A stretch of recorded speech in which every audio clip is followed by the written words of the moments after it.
So-called new psychoactive substances being sold under harmless names such as spice or incense are causing the international drug control system to flounder, a new report from the United Nations has warned. The substances pose a serious health risk, although most of them are illegal, the UN Office on Drugs and Crimes, UNODC, has said in its annual World Drug Report, which was released on Wednesday. Sold openly, including via the Internet, new psychoactive substances, NPS, which have not been tested for safety, can be far more dangerous than traditional drugs, it said. From 166 known NPSs in 2009, the number has risen to 251 in 2012, according to the UN body. Levels of global drug use, however, appear to be generally stable, the report said.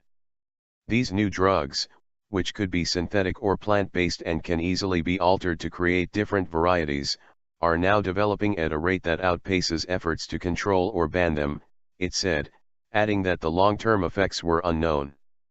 In the United States, NPSs were the most used drugs among students. In Europe, NPS use was also on the rise. NPSs were also present in Asia and Africa.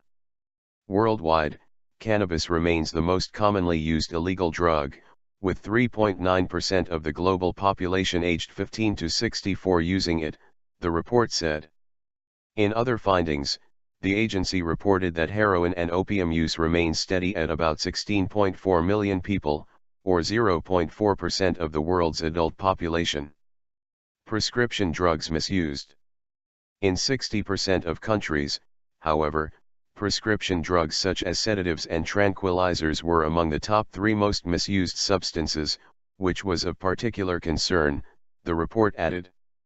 The market for amphetamine-type stimulants, ATS, which include ecstasy and methamphetamine, was also growing, especially in East and Southeast Asia, the UNODC found. Ecstasy use was reported to be on the rise in Europe.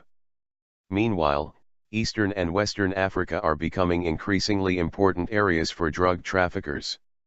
A new maritime route seemed to have developed from Afghanistan through Iran and Pakistan leading south towards Africa, a worrying trend given the lack of trafficking information on that continent, the UNODC said.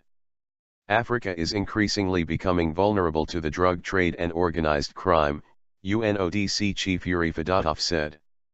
War-torn Afghanistan produced 74% of the world's opium in 2012, according to the UNODC.